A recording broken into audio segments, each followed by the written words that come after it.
In the center of our solar system lies our sun. It gives us light, heat, and skin cancer sometimes. But what if we were to replace it with something like these giant stars?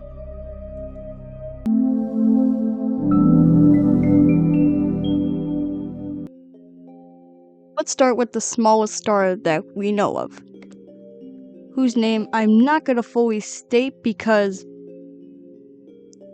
Anyway, this star, who I'll call EBLM, is very tiny.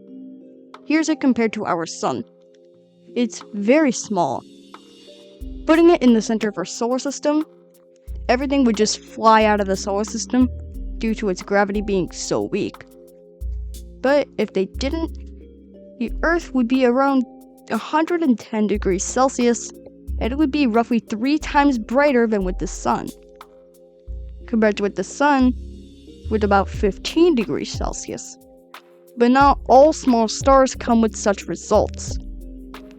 Take Proxima Centauri, a bit larger than EBLM, but putting it in the center of the solar system, days would be roughly 20,000 times dimmer, and temperatures would be around negative 216 degrees Celsius. Much more would we expect for a smaller star. Now let's take Sirius A, the brightest star in the night sky.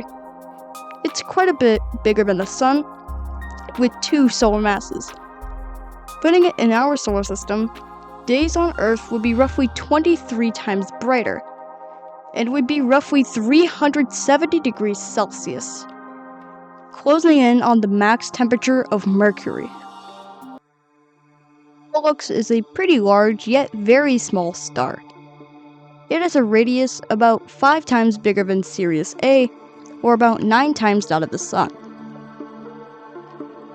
Putting it in the center of our solar system, midday on Earth would be roughly 35 times brighter, and a day on Earth would be roughly 430 degrees Celsius, approaching the temperature of Venus with the sun in their solar system.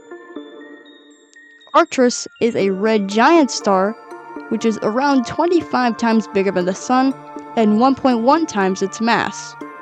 Putting it in our solar system, midday on Earth would be roughly 110 times brighter, and temperatures would be roughly 700 degrees Celsius. Hot enough to start getting molten hot. Putting Polaris in our solar system, it is roughly double the size of Arcturus and roughly 40 times bigger than the sun. Putting it in our solar system would put its surface halfway to Mercury. Midday on Earth would be roughly 3,000 times brighter than with the sun, and temperatures can range up to 1,600 degrees Celsius, hot enough to melt steel. Rigel is a blue supergiant star, almost double the size of Polaris again, and roughly 80 times bigger than the sun, putting its surface at the orbit of Mercury.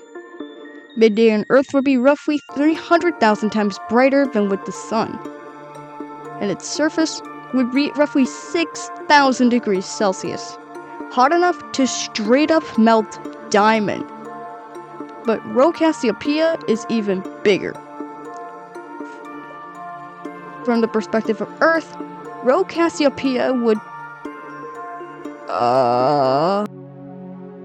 Cassiopeia would swallow Mercury, Venus, Earth, Mars, and the asteroid belt, reaching out to Jupiter's orbit. Midday on Jupiter would be roughly 18,000 times brighter than a typical noon on Earth, with temperatures being up to 3,000 degrees Celsius. Betelgeuse, the star, is even bigger than that. This would place it roughly 250 million kilometers from Jupiter's surface. Midday on Jupiter would be roughly 7,000 times brighter than on midday on Earth, and temperatures would be roughly 4,000 degrees Celsius. VY Canis Majoris would completely engulf Jupiter, reaching to Saturn. But because Saturn and VY Canis Majoris can fit 300 suns in between each other, midday on Saturn would only be about 18 times brighter than a normal noon on Earth. but temperatures would still reach 3,500 degrees Celsius. UI Scuti, which is previously known as the largest star known, would almost swallow Saturn, with temperatures reaching up to 5,000 degrees Celsius, and it would be roughly 10,000 times brighter than a normal noon on Earth.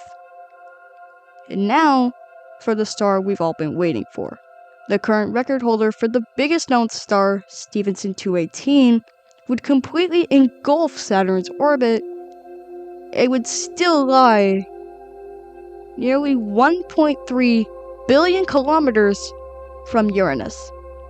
A star so big it would completely engulf Saturn's orbit just to make it halfway to Uranus's orbit.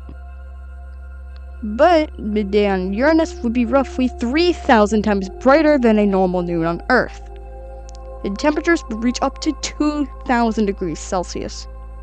So I'm just glad we have the Sun in the center of the solar system, and not the monstrous Stephenson 218.